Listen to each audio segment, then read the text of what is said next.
Hey everyone, how's it going? Welcome to episode number 982 of NoDQ Video. Only 18 more episodes to go until 1,000.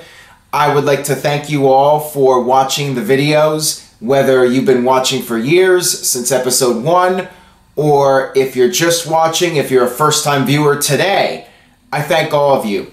August 16th, that will be the date for episode number 1000 of NoDQ Video. Please spread the word. Tell a friend. Facebook, Twitter, Reddit, MySpace, wherever. Spread the word about NoDQ Video. Have a wrestling fan or friend or family member check out this video. With that being said, let's get down to your questions. No shortage of topics for today. First one comes from Dan.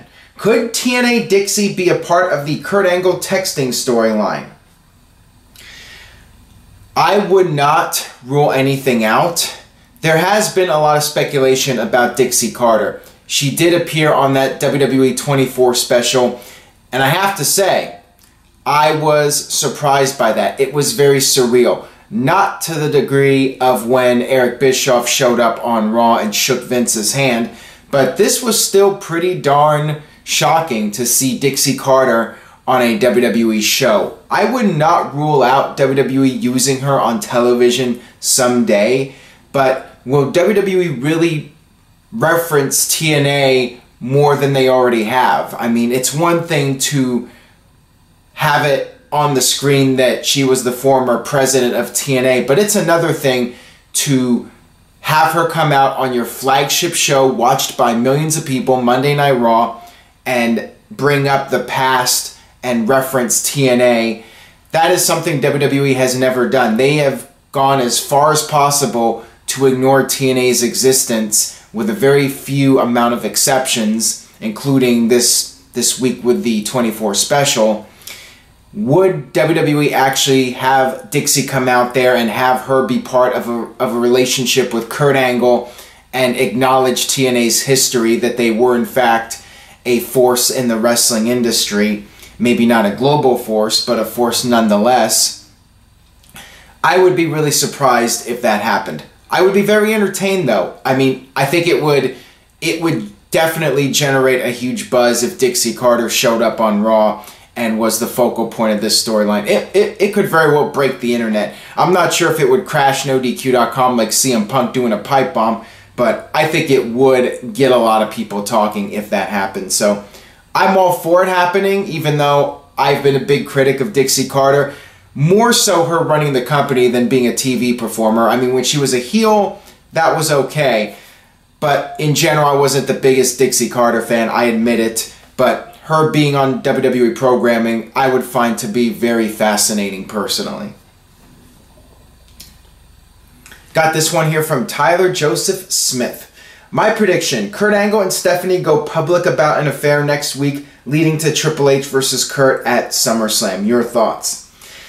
I think this is the most likely scenario. There's been talk about Kurt Angle doing a match. Kurt Angle's been talking about how, well, he hasn't been tested or anything. I sense that that is just Kurt Angle trying to downplay things, so if and when he does come back, it'll be more of a surprise to fans, and it won't come off as being so predictable.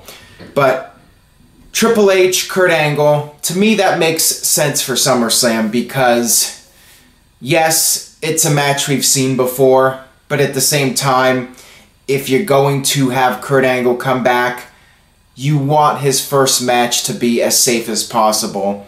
And say what you will about Triple H, but they've worked very well together in the past. Triple H will do perhaps a better job of protecting Angle in the ring than anybody else. If Kurt Angle can go through that match and do really well, then you can feel more comfortable putting him in there with one of the younger guys like Seth Rollins or even Samoa Joe or AJ Styles, somebody that Angle's been in the ring with before. But with Triple H, it would be more of a safer style and there would be less risk of an injury if you do that match. So I understand it.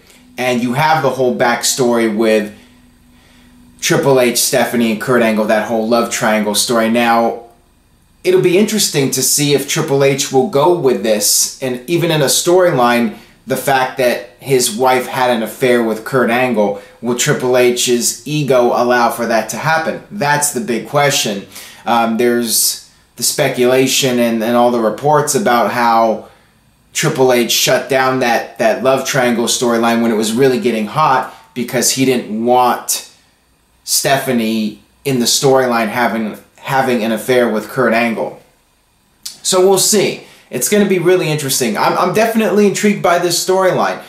Is Kurt Angle going to have an illegitimate son? I mean, there's a lot of different ways this can go. The whole thing with him saying "I love you" leads you to believe it's either a romance or a son or a daughter or some weird family-oriented storyline. So we'll see. But that seems to be the most likely outcome, is it's something with Kurt Angle and Stephanie, and that's how Stephanie is brought back to television. Because you can only have a McMahon off of television for so long, right? You gotta have Stephanie back to boost up those ratings, right? This one comes from Brandon. Hey Aaron, if Vince McMahon was 20 or 30 years younger, do you think he would have made a run for president? I think if he was going to do it, he would have done it 20 or 30 years ago when he was younger. Although now it's a bit of a different situation because Donald Trump became president, and this has opened the door for other people to step in. And also, you know, Arnold was president back in 2003, or not president, what am I thinking here? Governor of California. I mean, California is the biggest state in the country in terms of population, but still, you know, with Arnold becoming governor and then Donald Trump becoming president, we're seeing more and more celebrities getting into politics and succeeding. So that could open the door. You know, if Vince was younger right now, maybe he would consider a run for president. I'm not sure though, because I think Vince's passion has always been wrestling and it's his baby, and I don't see him ever going away from that. So even if Vince was 50 right now, I'm not sure that he would have run for president today.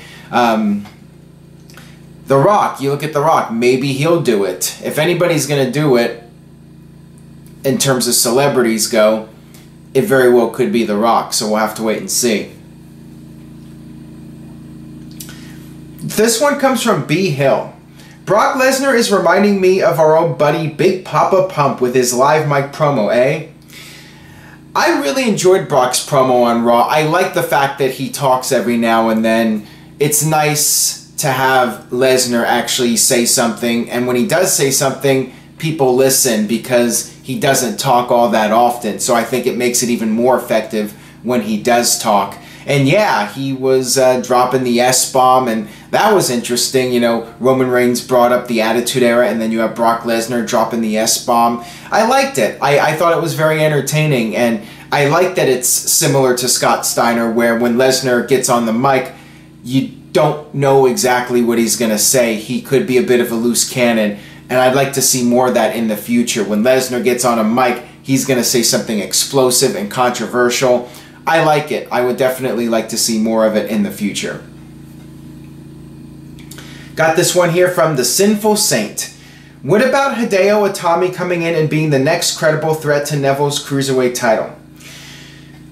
That's interesting. I mean, I have mixed feelings about it because I think that Itami is doing well as a heel right now. I suppose he could come back as a babyface on the main roster in the Cruiserweight division. That might work out well for him because I could sense him getting lost in the shuffle on the main roster.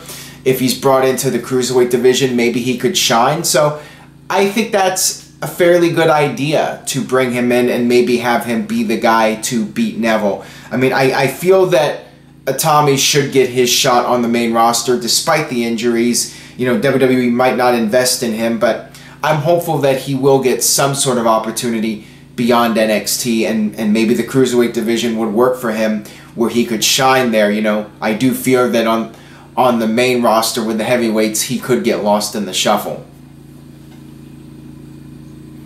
Got this one here from Sonic Jackson. What was the better ambulance match? Kane versus Shane or McMahon versus... or Roman versus Strowman, excuse me. Kane versus Shane McMahon or Roman Reigns versus Braun Strowman? That's a tough one. I mean, as far as the angle goes, I mean, if you include the angle at Great Balls of Fire, I would have to go with Braun Strowman versus Roman Reigns. But Kane and Shane had a very entertaining ambulance match. I really enjoyed that one. In terms of the actual match itself, I might go with Shane and Kane.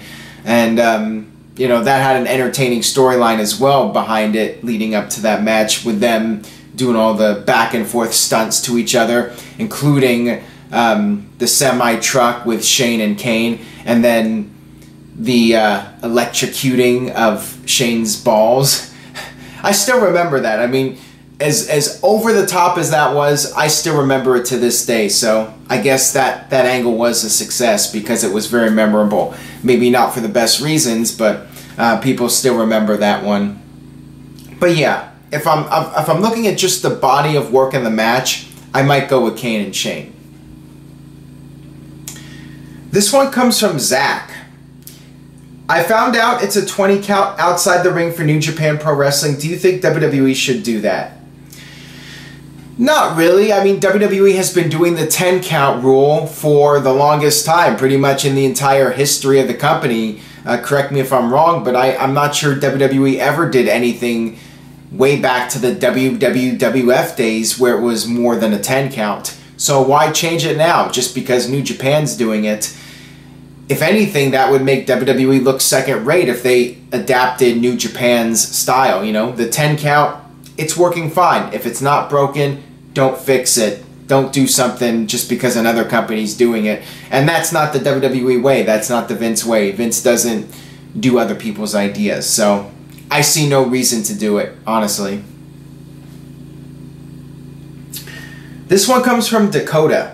Hey Aaron, what if WWE Network decided to cancel WWE programming? Do you think it would survive on the WWE Network? I think it would, but that would be a tremendous blow to WWE's bottom line. If USA Network canceled them, which I don't think that's going to happen, by the way, but in the unlikely event that it did happen, USA Network decided to go in a different direction and take the risk of dropping wrestling, WWE would be in a really bad spot. I think WWE would manage to survive, but they would have to make some changes. I would think WWE would try to get on another network first before going on the WWE Network. If WWE had no other option, yeah, they would put Raw on the network, but there would be a price increase for sure. They would have to raise the price pretty significantly, maybe double it to even come close to making back that money. I'm not sure what the math would be, but they would need to make some drastic changes to make up for those losses in revenue if they lost the USA Network deal. The money they make from the network, or not the network, from the USA Network, is significant, and that is a big part of WWE's bottom line. So it would hurt them a lot. Not necessarily put them out of business. I don't think that would happen. Worst case scenario, I think they would find a way to survive. This one comes from Dusty. What did you think of the Jeff Hardy and Undertaker feud, and do you think it's overlooked? I thought it was great, and I do not think it was overlooked. A lot of fans look back fondly on that ladder match between Jeff Hardy and The Undertaker, and that's often considered one of the best Raw matches in history. I think for a lot of fans, that would be in the top 25 greatest Raw matches of all time. So I don't think it's overlooked. I think that match is very highly rated by a lot of fans, and I think it's rightfully so. You know, the quality of the match, it told a great story. The commentary was exceptional. Jim Ross really sold that match, and you know, even though it was hard to believe that Jeff Hardy could beat Undertaker, JR made it believable. And when Jeff was climbing the ladder, he's yelling out, "Kid, make yourself famous." I mean, classic commentary lines by JR in that match. I mean, that was an awesome match. And afterwards, Undertaker basically started his babyface turn by endorsing Jeff Hardy and giving Jeff Hardy props even after Jeff Hardy lost the match. I mean, that was one of those matches where a guy got over more in defeat than actually winning. By losing, Jeff Hardy became a bigger star in defeat. And that's great storytelling. So that match was awesome. Definitely an all-time classic. This one comes from Eric Cruz. Hey Aaron, was Randy Orton supposed to be the face of WWE instead of Cena, if not for his troubles backstage early in his career? I think that was part of it. I mean, there was definitely a plan to make Randy Orton the face of the company. He won the world title. He was being groomed to be the next top guy, but it didn't really pan out. Now, perhaps some of that was due to his own immaturity and not being ready, being pushed too quickly into that spot, caving into the pressure, whatever.